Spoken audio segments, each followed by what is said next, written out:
So this evening, my assignment is to talk to you about health and career, and then to measure it up and know how to balance both. I'm a lecturer, so I'm sorry, it's going to be like a lecture, but I trust that God would give you valuable lessons that you would go on, not just for this season, but for time. And then you also be able to go out and also inform and educate your loved ones and your sphere of influence. Okay? So I want to start by saying, what is health? Most people, when we talk about health, you can say that, I've not been to the hospital in 5 years, so I'm healthy.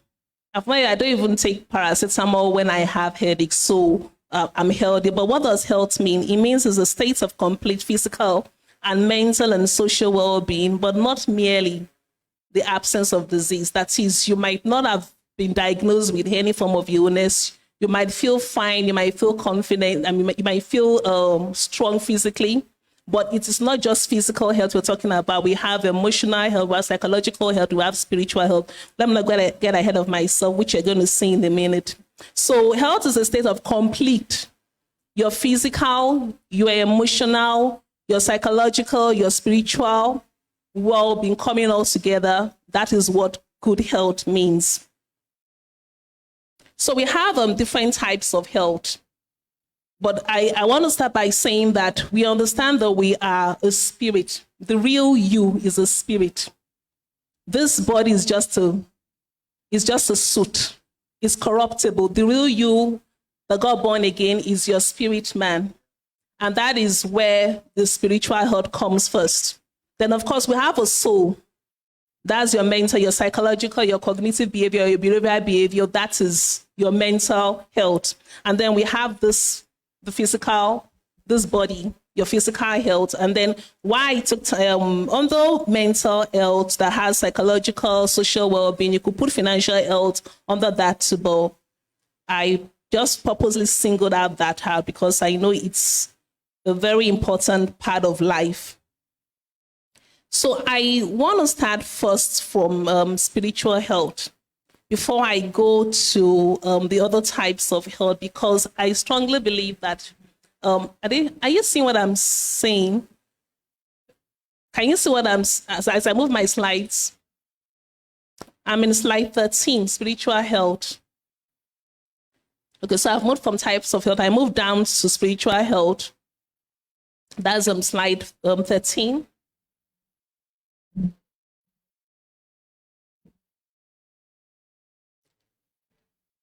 So the next slide. What do I mean by saying spiritual health?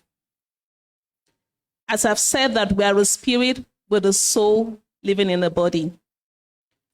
In order to serve God maximally here on earth, the three has to be tied together. But the truth is that if you don't take care of your spiritual being, it's going to somehow translate to the physical well-being and then the mental well-being. People who haven't been, who haven't met with Jesus, who haven't accepted Jesus as their personal Lord and Savior, might just stop at just the psychological well-being.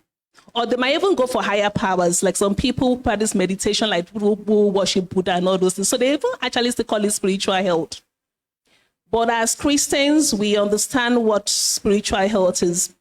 So I want to talk about this because I try to balance. I'm a medical doctor and I am a Christian, and that comes first, even before my profession. But over the years, I've had encounters that, as talks about, that God wishes above all things that will prosper and that will be in health. There are different Bible passages I put there, but I think I want to pick some of it. 1 Corinthians 9:27. 1 Corinthians 9:27. He said, but I discipline my body and bring it into subjection, lest when I preach to others, I myself become disqualified. He talked about discipline his body. What I'm trying to tie is that your health taking care of your health has spiritual backing. Do you understand what I'm trying to say? God promised that I will bless your food. I think it's Exodus 23:25, that I will bless your food, I will bless your water, and I will take away sickness from you, and I give you a long lifespan. So it is God desires that we live in health. God desires that we live in good physical health. But if it comes from your relationship with God, it comes from depending on your promises with God, okay? So I'll go back to now physical health. I had to show that first so that you would be able to understand when I start talking about physical health, mental health, and all that. So what's physical health? A person who has physical health is likely to have bodily functions and processes working at his peak. That is, if I say I'm physically okay, that means that every part of my body, my digestive system, my circulatory system, my endocrine system, everything is working at its peak. That's what good physical health is. While some people have to do certain things to maintain physical health, maybe, for example, you have people that have been on antihypertensive drugs for a long time, or some people that have been taking, medications for diabetes mellitus for a very long time, just to maintain their physical health. As long as each of your body, of your system is working maximally, you're in good physical health. What's mental health?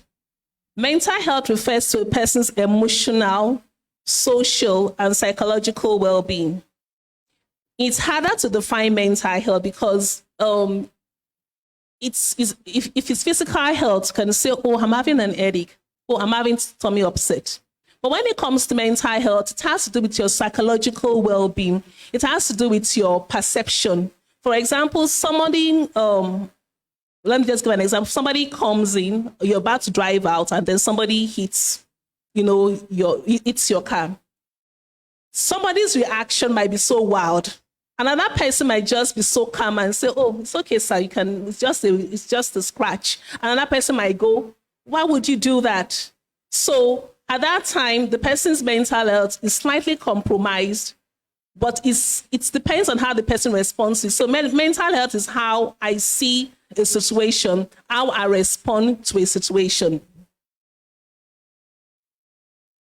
So good mental health is not only categorized by, like I explained to you, by depression, anxiety, or other disorders. That is, it's not like this person is not on medications for depression. This person is not in a psychiatric hospital. That means the person doesn't have, good mental health. Mental health has to do with how you balance your reactions and your perception to life.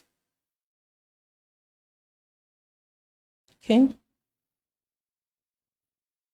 We've talked about financial. I want to talk about financial health. Financial health. Why I picked it out is because it's really a challenge for us right now. That's just the truth. The Bible talks about that money answered a lot of things. The truth is, if you don't have enough funds, I'm not talking about wealthy, I'm not talking about, massive wealth. I'm talking about even day-to-day ability to be able to take care of, to meet basic needs. And if you don't have that, it may begin to affect other aspects of your life. So people who have a balanced financial health tend to live more healthy.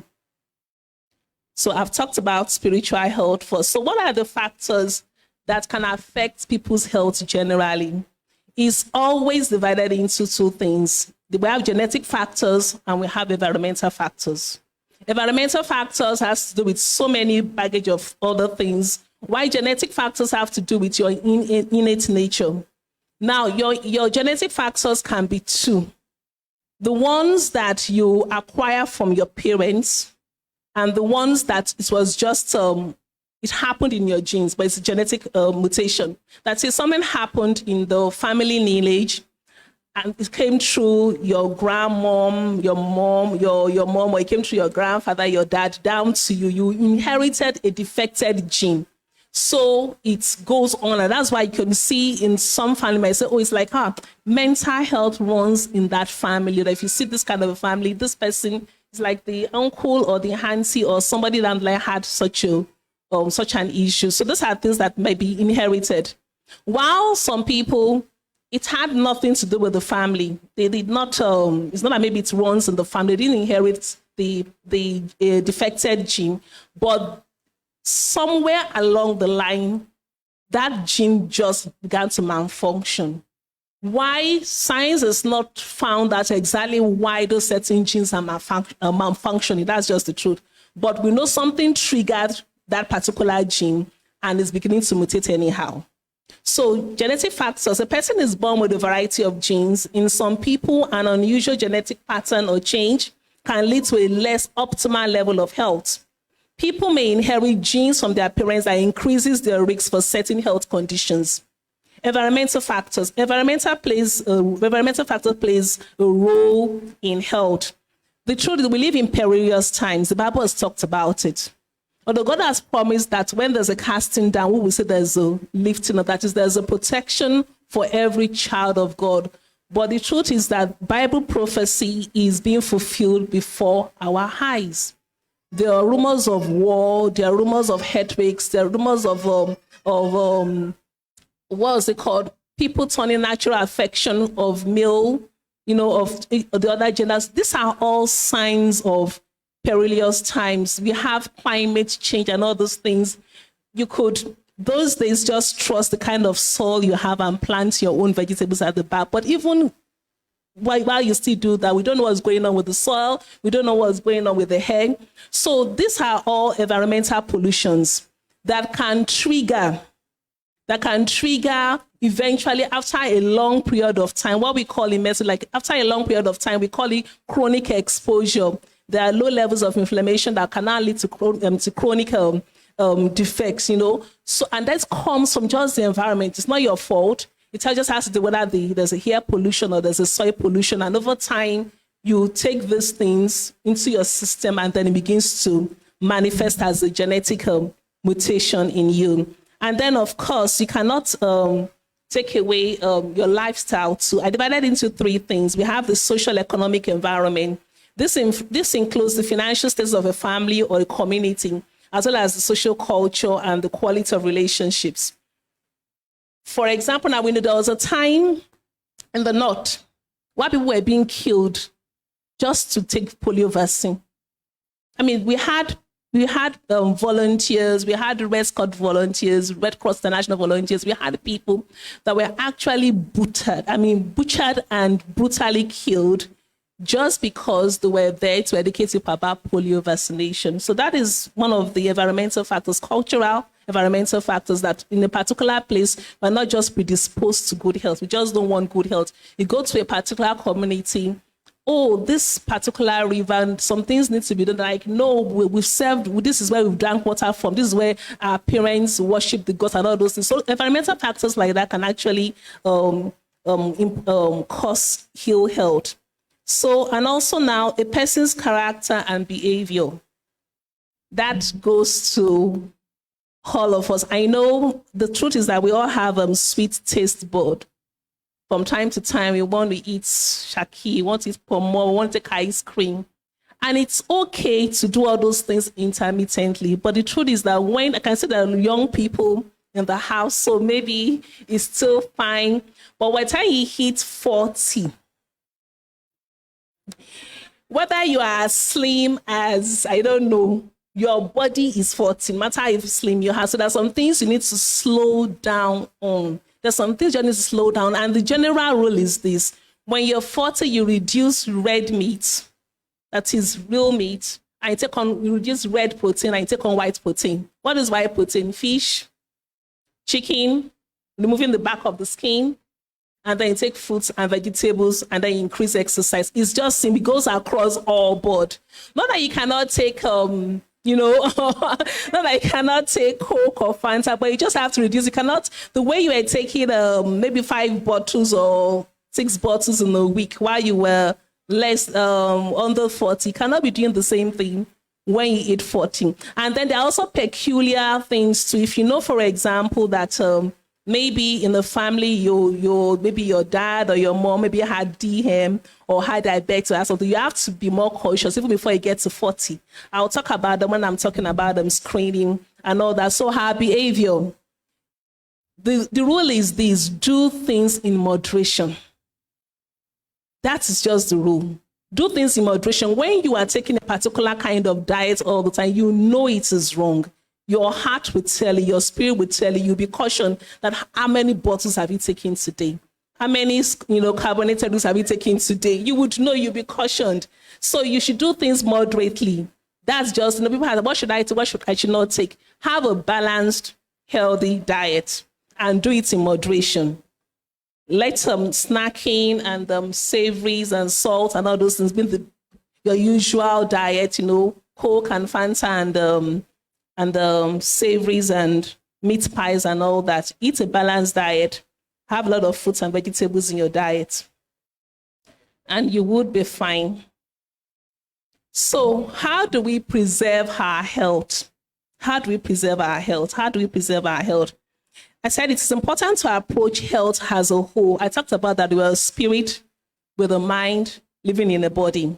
So rather than see a series of separate factors, all types of health are linked together, whether it's spiritual health, mental health, physical health, or financial. Every part of you is all linked together. And you should aim for an overall, well-being and balance. So the best way to maintain health is to preserve it through a healthy lifestyle, rather than waiting until sickness or infirmities to address the health problem. That is, don't wait till when you are ill or when something strikes before you say, I think I'm going to change my ways now. Why don't you determine in your heart? The Bible says that we can do all things through Christ that strengthens us. This is when you have the strength and you have the power to discipline your body. And Paul talked about that. I bring my body under, I discipline. So your spirit man is superior to your feelings, is superior to your emotions, is superior to your soul and to your body.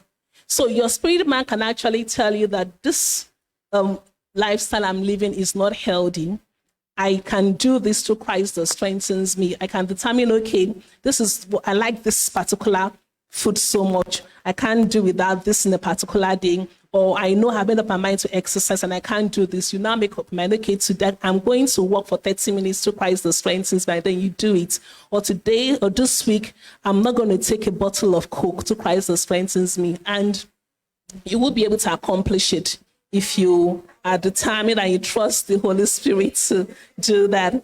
So we are not to wait when we have sickness or infirmities, but to begin to prepare ourselves like that. So we generally call it wellness, which is the optimal state of health of individuals or a group. There are two focal concerns why wellness is important. You want the realization of the fullness potential of that person physically, psychologically, socially, spiritually, economically, and also roles and expectations. You have people, scenarios where you're like, because I had one of the testimonies or one of the things you learned about not being self-centered. The truth is that you didn't drop from the sky. You belong to a family, your biological family, and then, of course, the family of God that you belong to. So you take care of yourself for yourself, and then also because you have a duty and a responsibility to another person.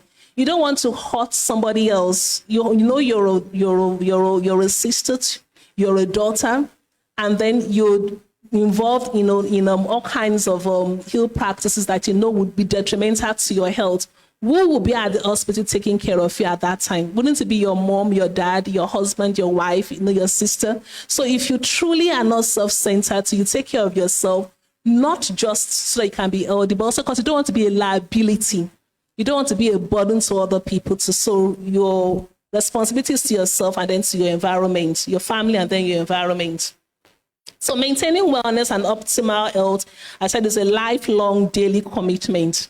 The truth is, I think I'll talk about that on that career. Set short-term goals and long-term goals, okay? When I get to this particular age, how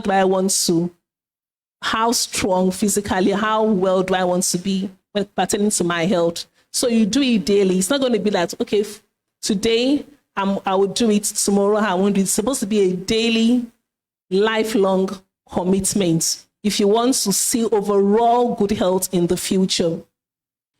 And why it's important is that it's better to do what you can control. We have what we call modifiable lifestyles factors, and we have unmodifiable lifestyle factors. That is, there's some things that you cannot control. It's not your fault. If a young boy develops a kind of tumor, maybe he's 5 years old, and he develops a tumor in his lungs, it's not that boy's fault. So those are not modifiable. These are not things that will be his fault. It just happened that somehow down the line, his genes were altered. But if a grown-up man, maybe 45-year-old man that has been smoking for the past 10 years, then develops a tumor in his lungs, whose fault is it? It's that man, because he did not modify his lifestyle, because you know that definitely smoking for this long might not be now, in 10 or 15 years' time, we definitely link to a lung tumor, a lung cancer. So it's important that you take care of the one you can control and let God do the rest. The one you can control, the one that is not innately your fault, you control it. So I laid a few tips for preserving good health. I said eating a balanced nutrition diet from as many natural sources as possible. As much as possible, don't lean on artificial, things from the counter, from the supermarket. If you, as much as possible, get your food, get your supplements, get your things from natural resources every day.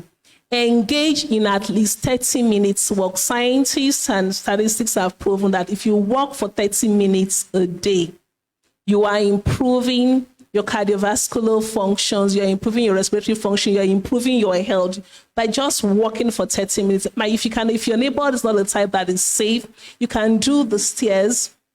You can, in your home, you can do the stairs, or in your company, you can do this. But just look, I've walked around, I've helped myself for 30 minutes a day.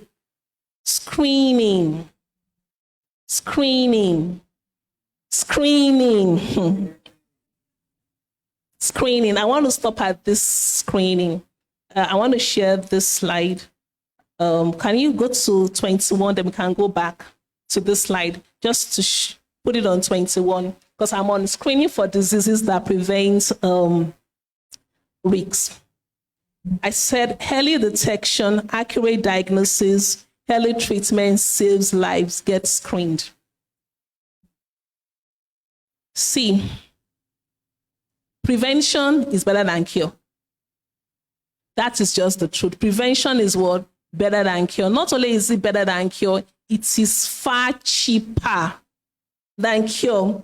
The amount you will spend in terms of screening or taking care of yourself compared to when you are actually diagnosed, it's far apart.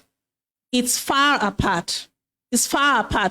If you buy treated mosquito nets and you have it in your home, at least to a certain level, your amount of spending money on buying anti-malaria would have reduced. And that goes on to other diseases, to hypertension, to diabetes, to cancer, to every other thing that are now really seen in our environment. A lot of those things were not really common in our environment before, a lot of these major diseases. But because we've adopted westernized lifestyle, and we can't go back. The world has become a global village. That's the truth. The world has become a global village. So we've adopted Western lifestyle. So we've also not just the lifestyle adopted it, we've also adopted the challenges and the problems that come with that kind of lifestyle.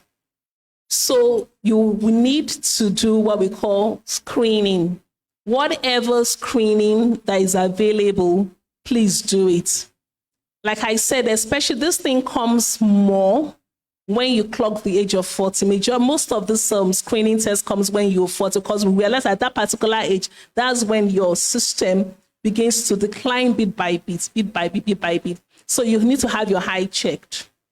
You need to see the dentist. It is not a culture, very common culture here in Nigeria, in Africa. People will not come to the hospital until something is really bad. Okay? It will not come until something is really, really bad. And I started by talking about the fact that God wishes above all things that will prosper and will be in health.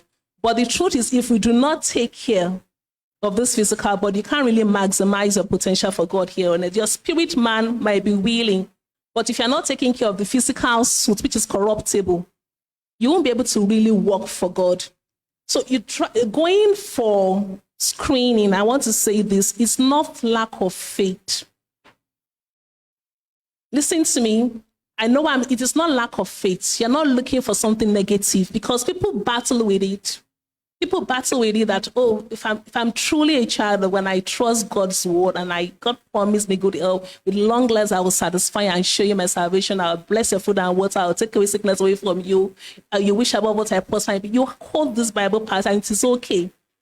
But going to check to make sure you're okay doesn't mean that you lack faith in God's salvation or in his healing.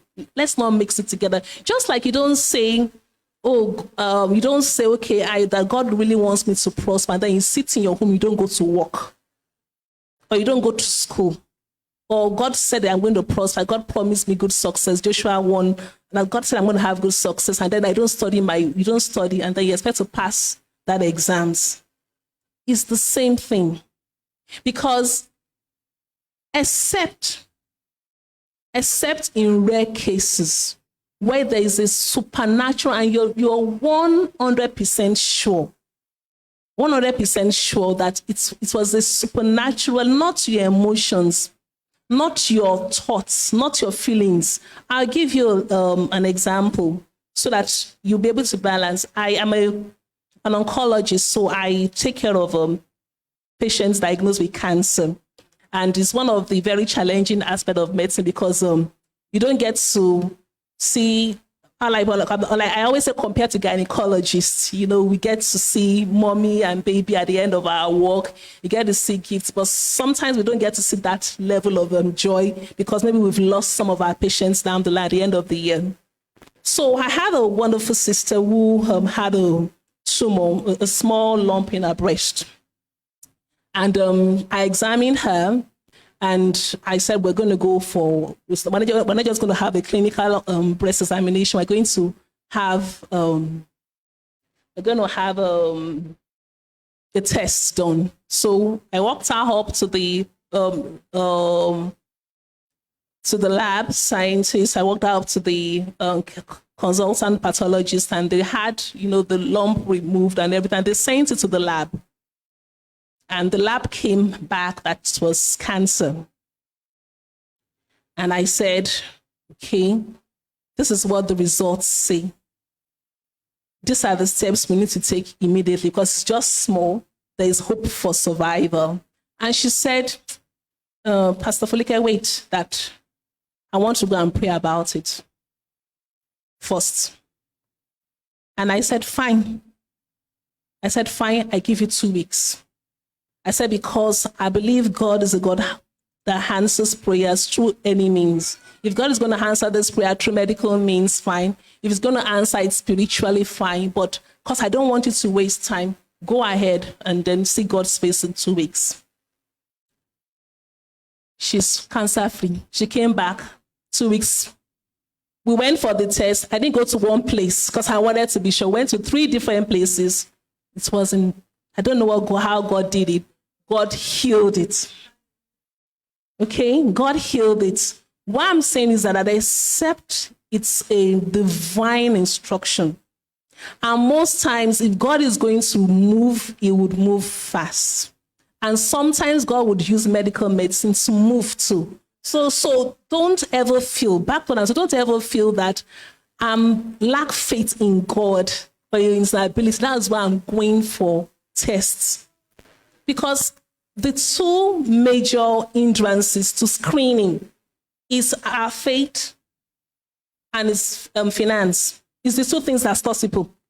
Those are the 2 major factors. When it comes to what are the things that stop people, some people say the first test was unpleasant. But the major ones in every study that most studies have done, it's the faith.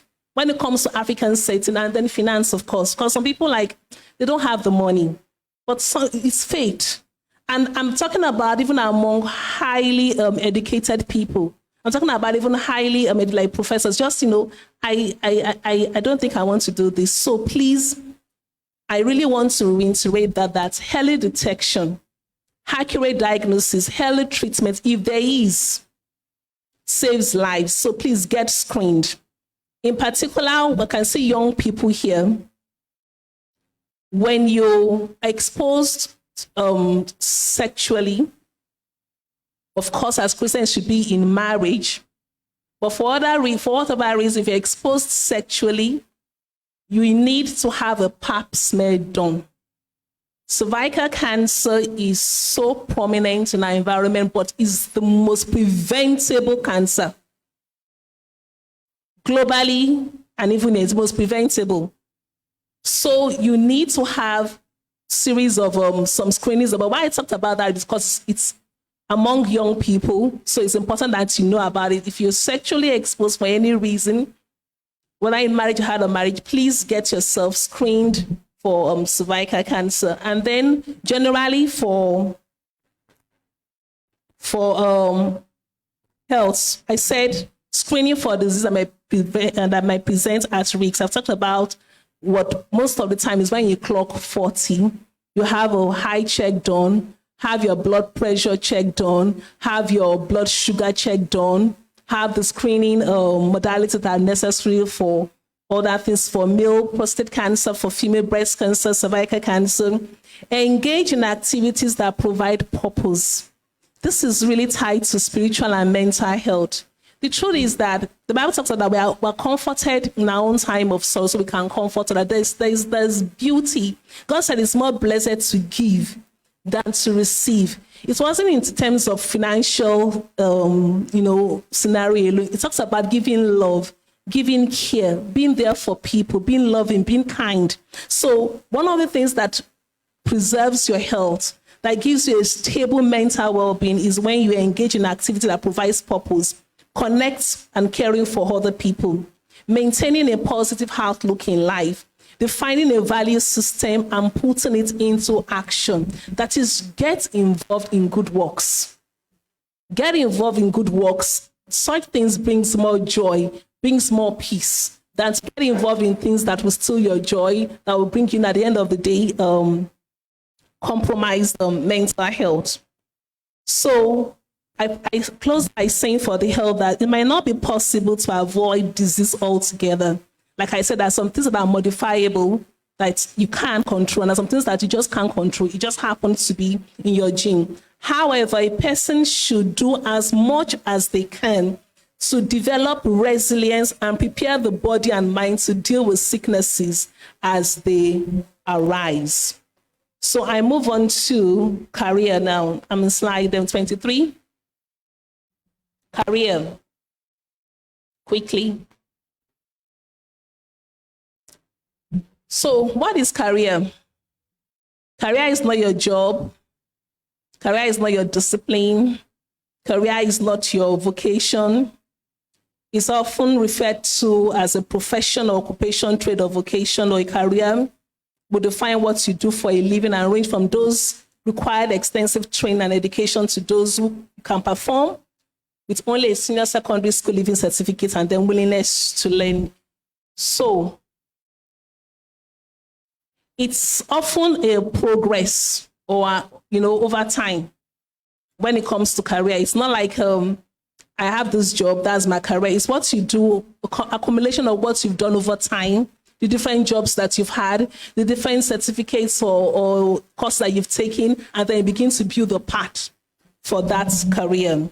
So career includes everything related to your career development, including your choice of profession or your advancement.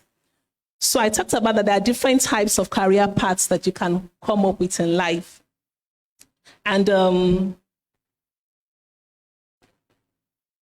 I want to I'll talk about that on the tips for career. So you could have a multiple unrelated job. Like, for example, you could at this time be a cashier, another time be an hairstylist, another time be maybe work as a receptionist. Those are multiple, they are unrelated. So that is not like building a career. But you could be advancing within one occupation. For example, you're a teacher, and then you, on that same place, you go on to become maybe the assistant principal, and then you go on to become the principal. You're advancing in one occupation. And then you can also advance in the same industry, but different occupation. For example, the restaurant now, you could come in maybe as a dishwasher, and then you go on to become maybe an assistant attendant to the tables, and then you go on to eventually become the manager. The number one, the multiple unrelated jobs cannot really give you a fulfilling career path. But it's one, the second one, where you have you're advancing in one occupation, or you're advancing in several industries, but not the same occupation, you can actually develop a career path from that. So what are the tips for finding a good career?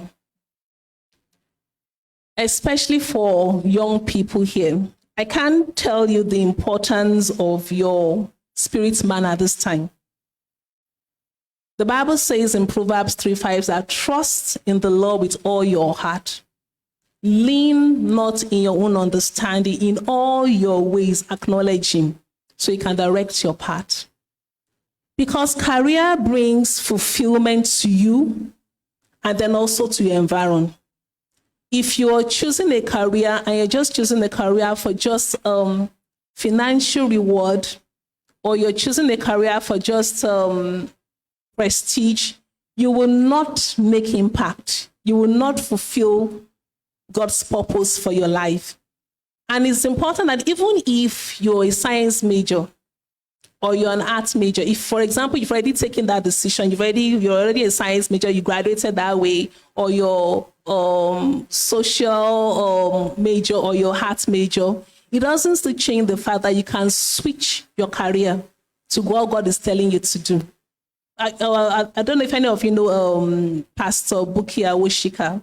She was a biochemistry major, but she left that and she went into business, and you can see how she's been able to impact and to fulfill life. So, and one of the things was that she didn't just feel, even though that's what she studied in the university, she didn't feel that was where she should, belong.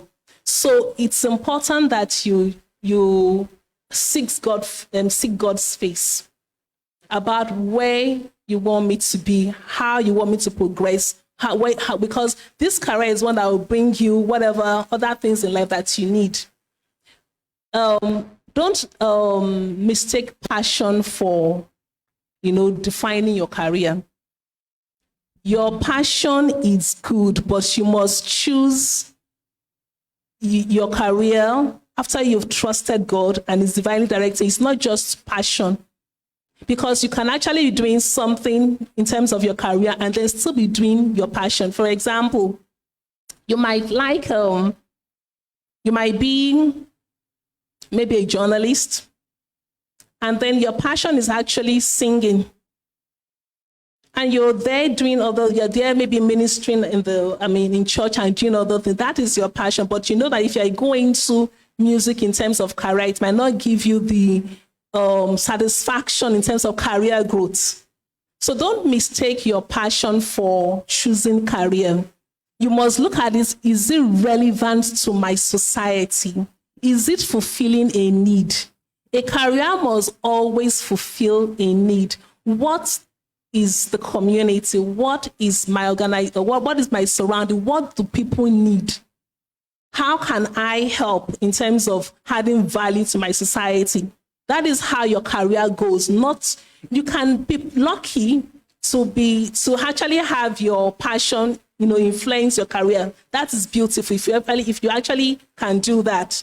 But make sure that it's not the passion alone. I'm a passionate person and I can't do things without passion, but you must balance it to make sure that it's not the only reason why you've chosen a particular career, because I'm just passionate about singing. I just like singing. Or I'm just so passionate about baking. I just like to bake. Or I'm just so passionate about making hair, so I'm in the salon. No. You need to be thoughtful. You need to be prayerful, you need to be thoughtful, and then look around your environment. How does this meet the need of the society and the environment around me? Okay? So after you have done that, you've sought God's face, and then you are in that, how do you keep the career growing? Network regularly. You might be a natural introvert. You might be a reserved, person that you might not really want to be out there. But the truth is that it takes, if you want to move on in whatever career you find your path, you must be a people person. You must just learn how to interact. You must learn how to connect. You must learn how to talk with people. You need to nurture your network regularly, nurture it well. Of course, don't stay around negative people or a negative atmosphere, but people that that might advance your career, and they'll make and put some right inputs. Please go ahead and network with such people.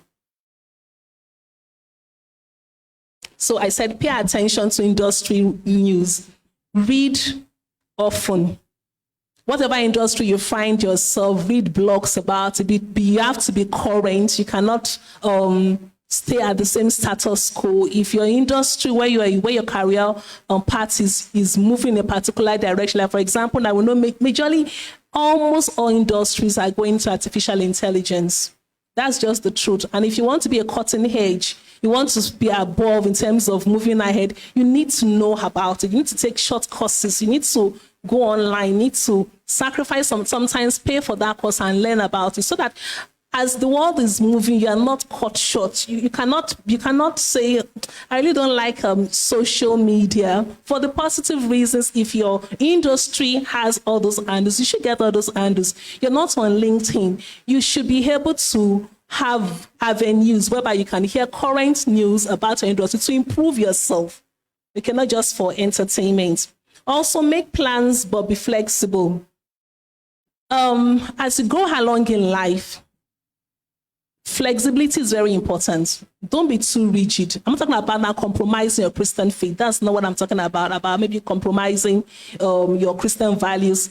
God's word does not change. It's yes and amen. It's the same yesterday and tomorrow. His words wouldn't change. So not compromise your Christian values, but I'm talking about plans to be flexible.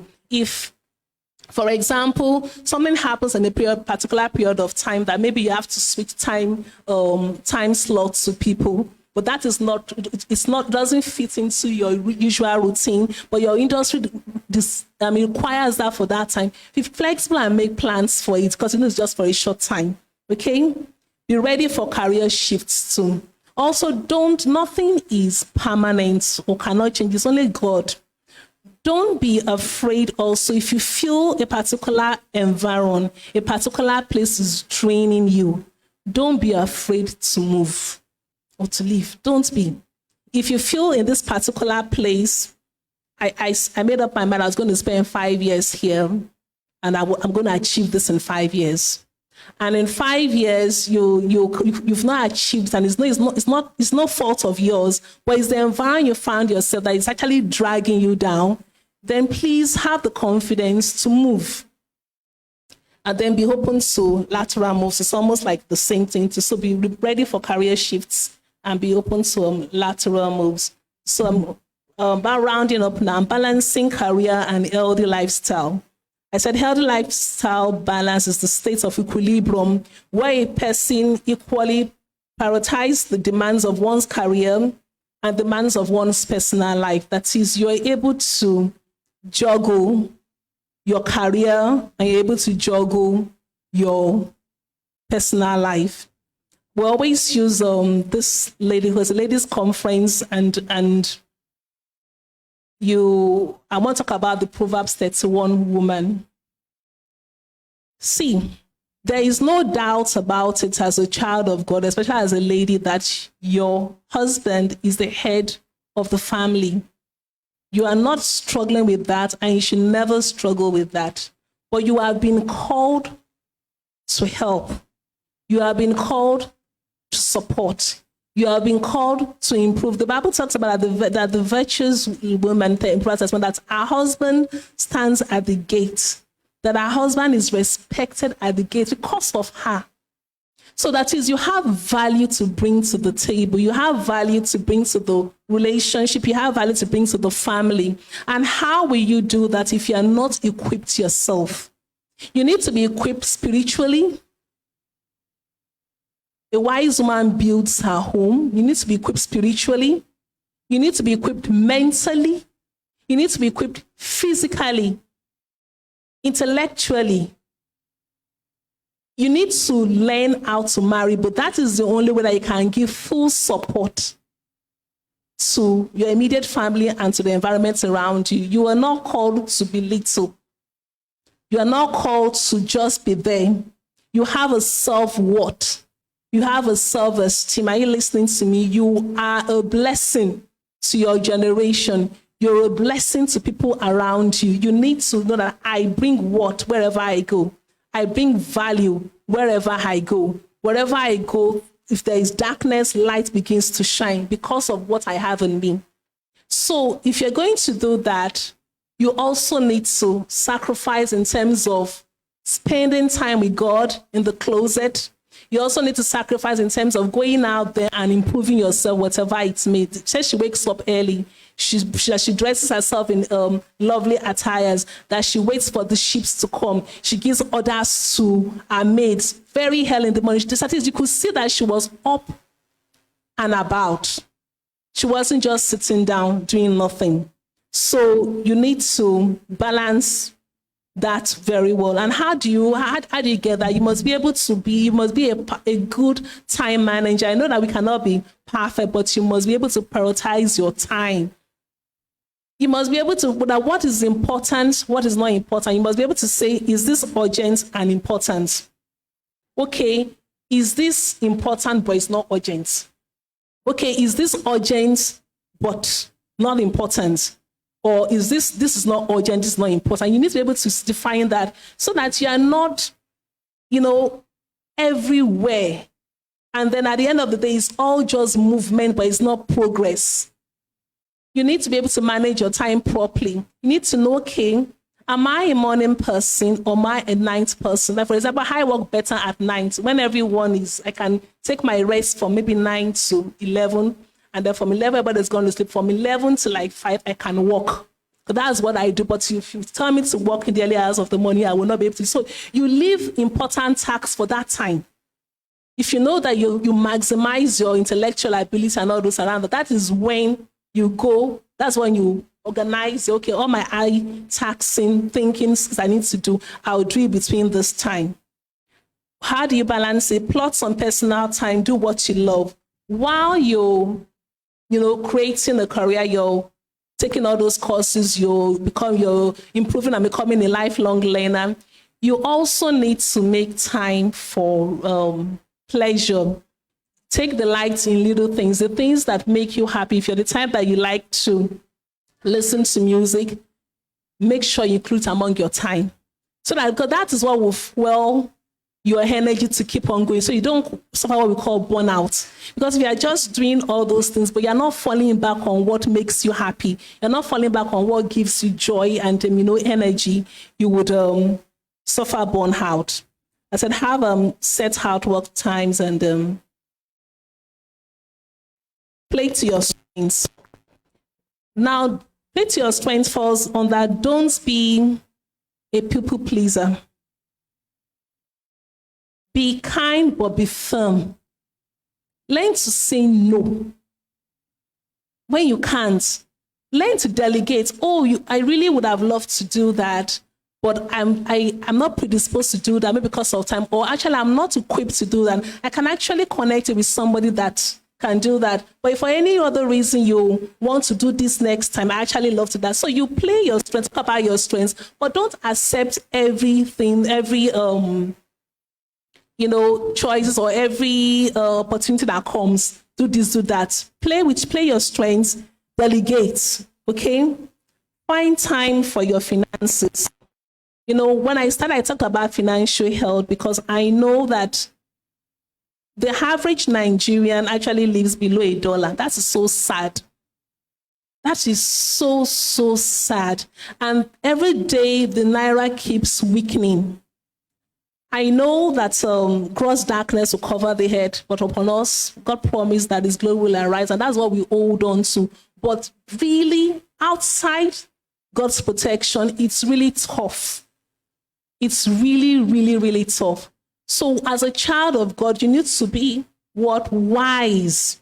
Plan your finances. Do not just spend as money comes. There are different organized ways in which you can save out of. You have the one that you have for your savings, for your spending, for your family, and then for yourself. But every month, whatever comes to you, or if you're the type that your job is not like every month, it's when you get maybe a deal or something, make sure you put savings aside. Plan for your finances is very important. Also, I talked about tap into technology. There's so many things you could do online. Like there's a meeting. Thank God for virtual conference. You can say, okay, can we have a virtual Zoom link sent? I might not be there. So you're not on the road traveling every meeting. Life can be so comfortable now. We can be here and then connect to somebody else, and then still have your meetings. Okay, so tap into technology. Let's help you. Make your workplace comfortable. This really works more, especially in government setting, where people say, it's not my property. It's something like that. If that place really makes you uncomfortable, buy the chair. Buy the chair. Even though it's a government house, but buy the chair for yourself. You're the one that comes there to work. You're the one. So why would you say it's not... it's government's property. This is the chair they gave us. But you're the one sitting on that chair every day and developing back pain. You must learn to make your workplace comfortable as much as you can. I'm not asking you to overdo it, but because you spend 8 to 5 most times there, make your workplace comfortable for you, whatever way you can. And then in between, take breaks. Okay, if your work is really the really long-term work, you get up from where you're sitting, stretch your legs, go out for lunch if you can, come back, so that you can recuperate in between that time, so you can be productive at the end of the day too. So I also said I do a little self-analysis at the end of the day. Ask yourself, what have I really achieved today?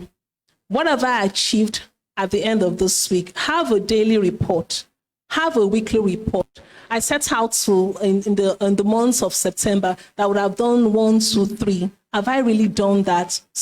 Analyze and do that. Nurture your network. I've talked about that. Exercise. You cannot but take away the place of exercise. So many lovely and relaxing hormones are released when you exercise from your brain. That just suits your system, that just suits your body. Exercise daily, at least 30 minutes a day to help you. Then plan that vacation, have that holiday. I'm not talking about England and US. You can plan holiday within Ibadan. Just leave your home and go to maybe a bit far off hotel and stay there. It's vacation. That is, you are away from the environment. So don't just stay there and say, okay, another 1 year, I don't have British visa. That's not what I'm talking about. You don't have to have British visa. So you can go to Lagos, go and see the beach, come back. You don't have to go to Dubai to see beaches. Plan that vacation. It helps you. During your leave, it helps you recuperate. It helps you refresh. It helps you, get better. So these are just few ways I feel that you can balance in terms of your life and your career. Also have a healthy lifestyle. I think I've come to the end of my presentation. God bless you, and thank you for listening.